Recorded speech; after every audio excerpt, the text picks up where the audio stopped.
तो जी दोस्तों, मैं हूँ शुएब। आज एक नई वीडियो के साथ हाजिर हुए हैं। इसमें भी हम एक टाइम टेबल की प्रॉब्लम सॉल्व करेंगे, लेकिन ये थोड़ी सी कम्प्लेक्स की है मैंने। ठीक है जी। तो ये मेरी जो पिछली वीडियो है इससे वो भी टाइम टेबल के ऊपर है, लेकिन वो एक सिंपल सिनेरियो था। ठीक है। इसके अंदर हम बकायदा जो है ना, पहले बैक ट्रैकिंग देखेंगे, फिर आर्क कंसिस्टेंसी देखेंगे कि इस और कंसिस्टेंसी के ज़रिए किस तरह जो है ना सॉल्व किया जाता है। और इसके अंदर जो कम्बिनेशन होते हैं, अगर एक कम्बिनेशन को चेंज करें तो वो सारे क्लासेस के कम्बिनेशन चेंज हो जाते हैं। इस चीज़ को जो है ना डिस्कस करना है, लेकिन इसके लिए ज़रूरी है कि आप पहले पिछली वीडियो देखें, वो ज़रा थोड़ी सिंपल है। ये इसका समझ लें कि उस वीडियो का दूसरा पार्ट है, लेकिन इसमें थोड़ा सा सिनेरियो चेंज किया है। ठीक है। तो इसमें हमारे पास क्लास 1 है, वो है उसी चीज़ की, मतलब कि मैं थोड़ा सा चेंज कर रहा हूँ। ठीक है। NLP की है 8 to 9, C2 है AI 8:30 to 9:30, C3 है ML, फर्जी नाम रख रहा हूँ मैं, 9 to 10, C4 है डीप लर्निंग की 9 to 10, ओके। C5 है ऑटोमेटा की, ओके। 9:30 to 10:30, यहाँ पे थोड़ा सा सिनेरियो चेंज किया है। ठीक हो गया।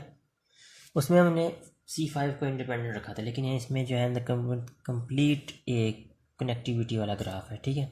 उसको हम सिनेरियो को देखना चाह रहे हैं। असल में डोमेन्स हमारे पास वही हैं। ठीक हो गया। हमारे पास A प्रोफेसर है, B प्रोफेसर है, C प्रोफेसर है। ये हमारे पास लिस्ट ऑफ प्रोफेसर है, लेकिन इनको जो क्लासेस असाइन की जानी है, ये 3 और 4 पढ़ा सकते हैं, C3 और C4 पढ़ा सकते हैं।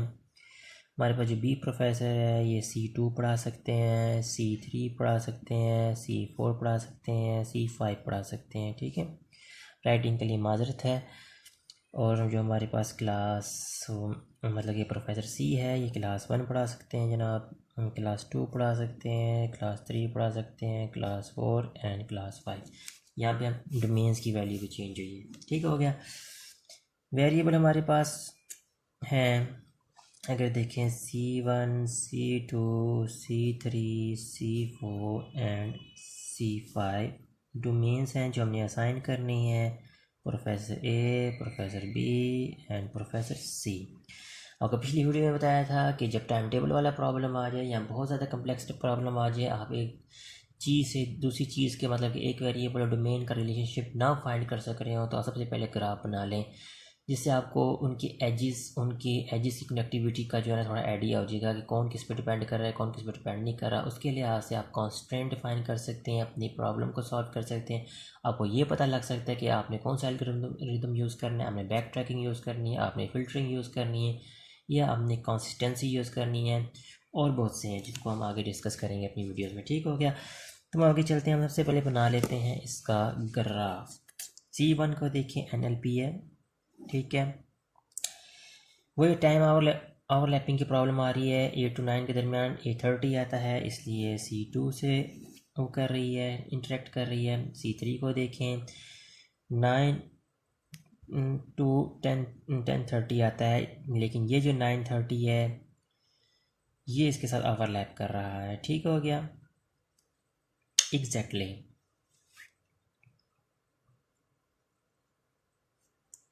क्योंकि देखें, जब 8:30 से 9:30 की क्लास हो रही होती है, तो उसके बीच में C3 शुरू हो जाती है 9 o'clock पे। ठीक हो गया। लेकिन C1 का C3 के साथ कोई लिंक नहीं है, क्योंकि 9 o'clock पे ये ख़त्म होती है, तो 9 o'clock पे ये क्लास शुरू होती है। C4 को देखें, ये वही सिनेरियो है कि दोनों क्लासेस कंबाइन शुरू हो रही हैं, ये भी 9 बजे शुरू हो रही है, ये भी 9 बजे शुरू हो रही है। ठीक है। और अगर C4 को देखें, इसका भी इसके साथ लिंक बनता है। ठीक हो गया। मैं यहाँ लिंक लगाना भूल गया था पिछले सिनेरियो में, क्योंकि ये दूसरे पर डिपेंड कर रही हैं। C5 को अब देखें 9:30 बजे क्लास ख़त्म हो रही है, और ये 9:30 बजे स्टार्ट हो रही है। लेकिन अगर आप क्लास 3 और क्लास 4 को देखें, ये वो क्लासेस हैं जो कि 9 बजे स्टार्ट हो रही हैं और इन दोनों का टाइम ये क्लास 5 के साथ ओवरलैप कर रहा है। तो हम क्या करेंगे, इसका मतलब ये है कि C3 और C4 इनका आपस में रिलेशन पाया जाता है। C2 के साथ रिलेशन इसलिए नहीं पाया गया क्योंकि C2 क्लास 9:30 बजे एंड हो रही है तो 9:30 बजे स्टार्ट हो रही है। C1 के साथ इसलिए रिलेशन पाया गया क्योंकि वो 9 बजे ख़त्म हो जाती है, उसका और इसका आधे घंटे का जो गैप आ रहा है बीच में, तो इस वजह से। मेरी उम्मीद है कि आप ग्राफ समझ आ गया। ग्राफ देखें पिछले, लेकिन इस पर थोड़ा सा कम्प्लेक्स है, लेकिन बिल्कुल टेंशन नहीं लेनी, हम उसी तरह प्रॉब्लम को सॉल्व करेंगे। ठीक हो गया, और हम सोल्यूशन फाइंड करेंगे अपना। चले आगे चलते हैं। अच्छा नहीं, अब हमारी एक चीज़ रह गई है, हमारी कॉन्स्टेंट रह गई है। हम इस ग्राफ को देख के अपने कॉन्स्टेंट डिफाइन करते हैं। ठीक है, हमारे पास इम्प्लिसिट जो क्लियर केस है, जो कि जिनको वायलेट करेंगे हमारी प्रॉब्लम सॉल्व नहीं होगी। C1 C2 पे डिपेंड कर रहा है, C1 C2 से लिंक कर रहा है, इसका मतलब ये दोनों एक सेम जगह पे नहीं आ सकते। ठीक है, C3 आ सकता है, C4 आ सकता है, C5 आ सकता है। C2 को देख लेते हैं। टपल ऑफ लिस्ट बन जाती है हमारे पास। पाइथन में एक टर्म यूज़ होती है टपल ऑफ लिस्ट। ठीक है, C2 के तो बहुत ज़्यादा रोल है। C2 का 1 का हमने डिफाइन कर दिया है। C2 का C3 पे डिपेंड कर रही है। ठीक है, C3 के साथ लिंक कर रही है, इसलिए ये दोनों एक जगह सेम नहीं आ सकती हैं कि एक प्रोफेसर इन दो क्लासों एक टाइम पे नहीं पढ़ा सकते। ठीक है, इसी तरह C2 C4 के साथ लिंक कर रही है, लेकिन C2 का C5 के साथ कोई लिंक नहीं है, इसलिए हम इसको नहीं छेड़ेंगे। C3 का इसके साथ हो गया, C4 के साथ, इन दोनों का आपस में देख लेते हैं। ये भी आपस में नहीं हो सकती, इन दोनों का आपस में बनता है। ठीक है, इसका इसके साथ हो गया है, इसका इसके साथ करते हैं। आपको पता है लिस्ट में जो होती है एक चीज़ होती है कि उसमें रेपिटेशन नहीं आती, तो जो चीज़ें 2 दफ़ा हो रही हैं तो हम उसको 1 दफ़ा लिखेंगे। ले जी, हमारे पास इम्प्लिसिट केस सारे बन चुके हैं। एक्सप्लिसिट केस वो बनते हैं जिसके ऊपर जो हमारी कंडीशंस फुलफिल होती हैं, हमारी प्रॉब्लम सॉल्व हो जाती है, हमारे सोल्यूशन मिल जाता है। एक्सप्लिसिट कंडीशन CT, सॉरी वो खच मच मारने का। तो इसमें देखिए, C1 C2 के साथ बिल्कुल नहीं आएगी, C1 और C3 हो सकती है, शायद इनको 2 डिफरेंट प्रोफेसर पढ़ा रहे हैं। ठीक है, C1 C4 के साथ भी on the basis of time and professor C1 का C5 का भी रिलेशन बनता है। ये सिर्फ इसलिए बन रहा है कि ये आपस में लिंक नहीं कर रहे, और ये ज़रूरी होगा कि जब हम ऑटोमेटिकली बैक ट्रैकिंग से या किसी भी एल्गोरिथम के साथ को सॉल्व करेंगे तो एक टाइम पे 2 प्रोफेसर एक क्लास को नहीं पढ़ा रहे होंगे, एक टाइम पे 2 प्रोफेसर और एक टाइम पे एक प्रोफेसर 2 क्लासों को नहीं पढ़ा रहा होगा। ठीक है, इनका ये रिलेशन डिफाइन हो गया। C2 इसके साथ भी लिंक कर रहा है, इसके साथ भी लिंक कर रहा है, इसके साथ भी लिंक कर रहा है, लेकिन इसके साथ लिंक नहीं कर रहा, इसलिए ये वाली कंडीशन भी ट्रू हो जाएगी। ठीक है, C3 को देख लें, ये हम कर चुके हैं। C4 को देख लें, इसके साथ कर चुके हैं, लेकिन इसका इसके साथ हो रहा है। मेरे ख्याल सारे केस हमारे सॉल्व हो चुके हैं, और कोई ऐसा केस नहीं रहता जो रह गया। ठीक है, इस चार हमारा एक्सप्लिसिट केस है। अब हम चलते हैं आगे, इसको करते हैं बैक ट्रैकिंग से। फिर मैं थोड़ा सा कंसिस्टेंसी का आपको बताऊंगा कि एक चीज़ को हिलाएंगे और आपका जो है स्टार्टिंग पॉइंट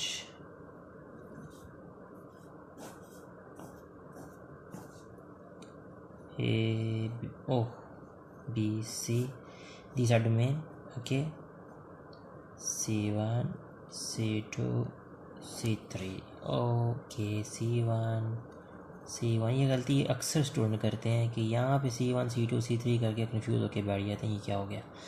हमेशा आपने क्लास 1 से स्टार्ट करना है, उनको तीनों प्रोफेसर एक ही दफ़ा असाइन कर देने हैं, फिर अकॉर्डिंग टू कंडीशंस क्रॉस टिक करते जाना है आपने। ठीक हो गया, तो आप देख सकते हैं कि C1 जो है ए प्रोफेसर C1 से कोई ताल्लुक़ नहीं रखता, क्लास 1 से ख़त्म। और अगर बी को देखें, बी में भी C1 का कोई रिलेशन नहीं है, ख़त्म। सी में देखें तो सी में क्लास C1 में जो है C प्रोफेसर पढ़ाता है, तो हम उसको कर देते हैं expand A B C। C2 यहाँ पर कहानी ख़त्म करते हैं। देखें C1 C2 दो क्लासेस, दो डिफरेंट क्लासेस, एक सेम प्रोफेसर, यहाँ पे ये कहानी ख़त्म। बाकी दो को चेक कर लेते हैं। ठीक है, क्लास 2 में क्या एक प्रोफेसर के साथ कोई लिंक है? कोई लिंक नहीं है, ये भी कहानी ख़त्म। बी क्लास का लिंक बनता है C2 से। ठीक है जी, क्योंकि उन्होंने पहले कंडीशन में असाइन किया हुआ है, तो हम यहाँ से कर लेंगे एक्सपैंड ABC। यहाँ से इस चीज़ को तो ख़त्म कर सकते हैं हम, लेकिन दो डिफरेंट क्लासेस सेम प्रोफेसर, ये तो होगी कहानी ख़त्म। पहले हमेशा उस केस को ख़त्म कर दें जो आपके लिए कन्फ्यूजन क्रिएट करेगा फ्यूचर में। ठीक है ना जी, अब चलते हैं आगे। देखिए C3 का कोई लिंक, बिल्कुल ए प्रोफेसर जो है C3 को पढ़ा सकते हैं, तो हम इसको एक्सपेंड कर देते हैं। C4 ABC। फिर वही बात मैं कहूँगा कि C3 C4 two different classes same professor, link out. CB का कोई लिंक बिल्कुल है, हम इसको एक्सपेंड कर सकते हैं। C5 प्लीज वेट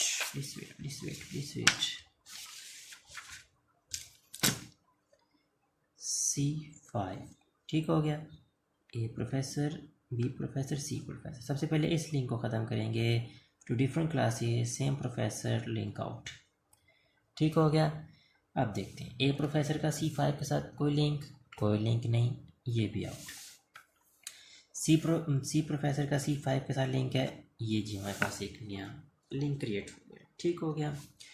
अब हम बैक ट्रैक करके यहाँ आ जाएंगे, इसको करेंगे। देखें सी प्रोफेसर C4 का लिंक एक्सटेंड,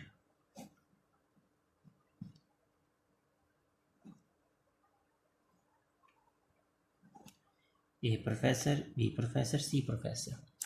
ए के साथ C5 का कोई लिंक नहीं, खत्म कहानी। बी का लिंक है, बिल्कुल है, और ये हो गया सही। लेकिन इस सी का देखें C4 C5 two different classes same professor, out. ठीक हो गया। यहाँ से हमें सी मिल गया, सी प्रोफेसर मिल गया C5 के लिए, यहाँ पे हमें C5 के लिए बी प्रोफेसर मिल गया। ये टू डिफरेंट सिनेरियोज बन गए, यहाँ पे सिनेरियोज चेंज हो रहे हैं। ये आपको सब समझ आ जाएगा, अभी कंफ्यूज होने की ज़रूरत नहीं है। आप सिर्फ बैक ट्रैकिंग चार्ट बनाएं, फिर हमारा जो कंट्रोल होकर यहाँ ट्रांसफ़र हो जाएगा। इसको करेंगे। देखिए सी में C3 का लिंक है, बिल्कुल है, और ये बी से आ रही है। ठीक हो गया, कोई मसला नहीं है, एक्सटेंड कर देंगे।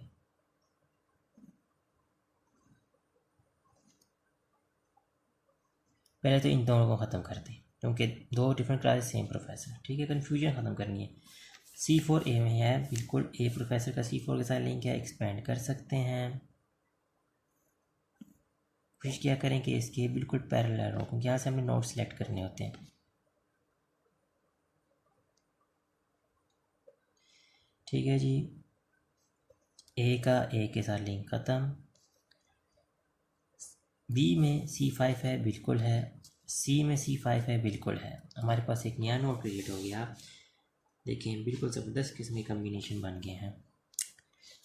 ओके, बी में C4 का लिंक सी बिल्कुल है, इसको करेंगे एक्सटेंड।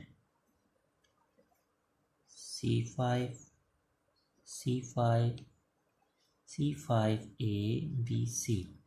बी को वैसे हम आउट कर रहे हैं, C5 का सा कोई लेना देना नहीं है, मतलब कि ए में C5 का कोई लेना देना नहीं है, लेकिन यहाँ पे है। ठीक है, ले जी, हमारे पास बैक ट्रैकिंग से हमारे पास सोल्यूशन मिलने वाला है। ठीक है, अब हम इनके बनाएंगे रिलेशन की कौन से प्रोफेसर कौन सी क्लासेस पढ़ा सकते हैं। पहले आपने बिल्कुल पैरेलल में ऐसी चीज़ देखनी है। ठीक है, और जिस जगह पे एक्सटेंड हो रहे हैं वहाँ पे लगाना है टिक का निशान, और उसके ऊपर देखना है आपने डोमेन कौन सी है। C1 के अगेंस्ट C है। ठीक हो गया। फिर आपने लगाना है इसके पैरेलल निशान। ठीक हो गया, और आपने देखना है कौन सी चीज़ एक्सपेंड हो रही है। यहाँ पे C2 के बाद एक्सटेंड हो रही है, C2 एक्सटेंड हो रही है, तो उसके ऊपर कौन सी डोमेन है? B है। ठीक है, उसके बाद आपने लगाना है यहाँ पैरेलल निशान, कौन सी एक्सटेंड हो रही है, A और सी वाली एक्सटेंड हो रही है C3 में।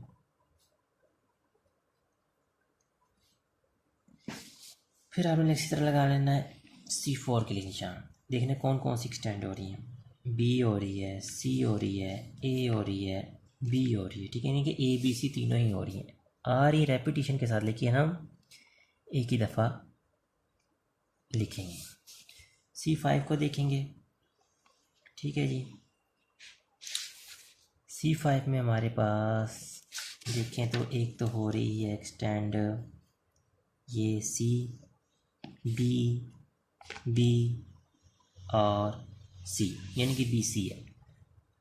लें जी, अब ये हमारे पास आई कम्बिनेशन, हम इसको और प्योरीफाई बना सकते हैं। अब इसके अंदर इनकॉन्सिस्टेंसी मौजूद है, इसको हम कंसिस्टेंट बनाएंगे। कौन सा मेथड यूज़ करेंगे?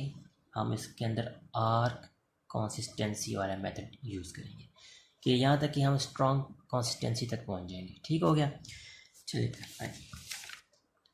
अब हमारे पास ये कम्बिनेशन बन गया है कि C प्रोफेसर C1 को पढ़ा सकता है, B प्रोफेसर C2 को पढ़ा सकता है, A और C3 को पढ़ा सकते हैं, A B C C4 को पढ़ा सकते हैं, B C5 को पढ़ा सकते हैं। लेकिन होंगे डिफरेंट कम्बिनेशन, लेकिन इसके अंदर एक चीज़ होगी, अगर ये देखना है कि इसके अंदर कोई रेपिटेशन आ रही है या इसके अंदर इनकन्सिस्टेंसी आ रही है, वो रिमूव कर सकें। ठीक है, वो हम अगर रिमूव करेंगे, बिल्कुल वो वाला हिसाब जैसे हमने कलर प्रॉब्लम की थी, उसी मेथड से हम इसके ऊपर जो है ना अप्लाई करेंगे। ठीक है, ये थी बैक ट्रैकिंग, ये है arc consistency.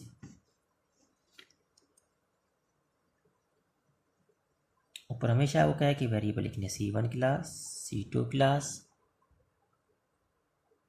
C3 class and C4 C5। ठीक है, C1 के अगेंस्ट क्या है C, C2 के अगेंस्ट क्या है B, C3 के अगेंस्ट क्या है AC, C4 के अगेंस्ट क्या है ABC, C5 के अगेंस्ट क्या है BC। ठीक है, अब हमको बारी बारी जैसे हमने पहले चेक किया था उस तरह हम चेक करेंगे। पहले हम इसके लिए चेक करते हैं, ग्राफ सामने रखना है आपने इस केस में। ठीक है, कंसिस्टेंसी के केस में आपने अपना ग्राफ सामने रखना है और देखते जाना है, और किस चीज़ को नहीं देखना। C1 C2 के साथ लिंक करती है, देखें, लेकिन C1 में C प्रोफेसर पढ़ा रहे हैं, C2 में B प्रोफेसर पढ़ा रहे हैं, बिल्कुल ठीक, कोई मसला ही नहीं हो गया।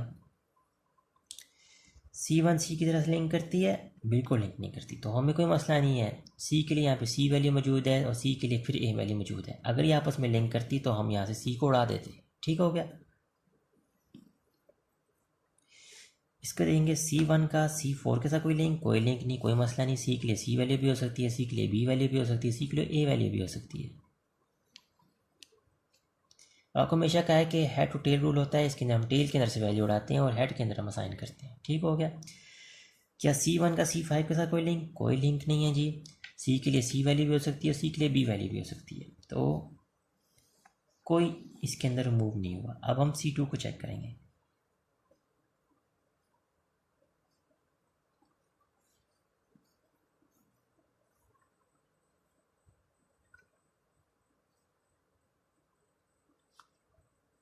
ठीक हो गया, वही केस, ये आपस में कंसिस्टेंट है।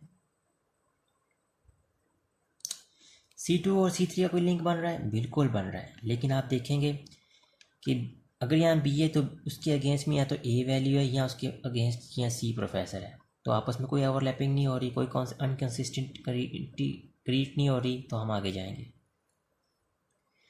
C2 का C4 के साथ लिंक, C2 का C4 के साथ लिंक बिल्कुल है, और आप यहाँ पे देखें हो क्या रहा है। B के लिए A वैल्यू बिल्कुल ठीक, B के लिए C वैल्यू बिल्कुल ठीक, लेकिन B के लिए B वैल्यू ये काम ख़राब करी, तो हम क्या करेंगे, यहाँ से B को रिमूव कर देंगे। ठीक हो गया, क्लियर हो गया कंसेप्ट। फिर हम चेक करेंगे C5 के साथ C2 को C5 के साथ कोई लेना नहीं, इसलिए B के लिए B वैल्यू भी हो सकती है, B के लिए C वैल्यू भी हो सकती है, लेकिन अगर ये आपस में इंटरकनेक्ट होते तो हम यहाँ से B को उड़ा देते। ठीक है जी, हमारे पास अब नया सिनेरियो जो आ गया है, और मुझे लगता है हम प्रॉब्लम सॉल्व कर चुके हैं अपना। C1 C2 C3 C4 and C5, C B AC AC BC। ठीक हो गया, अब हम इसको चेक करेंगे। C1 का C3 के साथ कोई लिंक नहीं, कोई मसला नहीं है। C2 का C3 के साथ कोई लिंक मौजूद है, लेकिन ये आपस में कॉन्सिस्टेंट है, इसलिए कुछ छेड़ने की ज़रूरत नहीं है। ए के लिए बी वैल्यू मौजूद है, सी के लिए बी वैल्यू मौजूद है। ठीक है, ये देखिए आप C3 और C4 आपस में इक्वल है, लिंक भी करते हैं, लेकिन यहाँ पे हम इसलिए वैल्यू रिमूव नहीं कर सकते क्योंकि यहाँ पे हमारे पास यूनरी कॉन्स्ट्रेंट नहीं है। ठीक है, देखिए अगर यहाँ से ए रिमूव करते हैं तो यहाँ पे, अगर यहाँ से हम सी रिमूव करते हैं तो यहाँ पे ए के अगेंस्ट सी वैल्यू मौजूद है। अगर हम यहाँ से ए रिमूव करते हैं तो यहाँ पे ए के अगेंस्ट सी वैल्यू मौजूद है, इसलिए आपस में कॉन्स्ट्रेंट है, इनको इनकॉन्सिस्टेंसी बिल्कुल भी नहीं है। एक वैल्यू को रिमूव करेंगे तो दूसरी वैल्यू असाइन हो जाएगी, दूसरी को मूव करेंगे तो पहली वैल्यू असाइन हो जाएगी। ठीक हो गया, ये आ जाए यहाँ पे C3 और C5 का लिंक बिल्कुल है, लेकिन आप देख सकते हैं कि इसके अंदर अगर ए के लिए बी वैल्यू मौजूद है, अगर ए और तो ए के लिए सी वैल्यू भी मौजूद है। अगर यहाँ पे सी है, मानता हूँ यहाँ पे भी सी है, लेकिन सी के अगेंस्ट बी भी मौजूद है यहाँ पे। ठीक है, इसलिए हम यहाँ मूव नहीं करते चीज़ों को। फाइनल हम पहुँच चुके हैं, अब यहाँ मज़ीद चेक करने की ज़रूरत नहीं है क्योंकि हमारे पास यूनरी कॉन्स्टेंट नहीं रहे, हम के कंसिस्टेंसी सक्सेसफुली अप्लाई कर चुके हैं। ठीक है जी, तो हम यहीं पे इस चीज़ को रोक देंगे क्योंकि हर वैल्यू कंसिस्टेंट है। हर डिफरेंट प्रोफेसर डिफरेंट क्लासेस को पढ़ा रहे हैं, कोई ओवरलैपिंग इसमें क्रिएट नहीं हो रही, और यही हमारा फाइनल सोल्यूशन है। उम्मीद है कि आपको वीडियो समझ आई होगी, आपको जो है वीडियो पसंद आई होगी। शेयर करें, लाइक करें, या कोई क्वेश्चन है प्लीज़ कमेंट करें ताकि मैं उसके ऊपर मज़ीद जो है ना उसको बेटर कर सकूं। ठीक है, और कोई मशवरा दें कि इस तरह की कोई सजेशन दें कि इस पर भी वीडियो बननी चाहिए, इस मैटर पे वीडियो बननी चाहिए, तो मैं पूरी कोशिश करूँगा कि मैं आप लोगों के लिए जो है ना अपडेट करूँ। ओके, अल्लाह हाफिज़।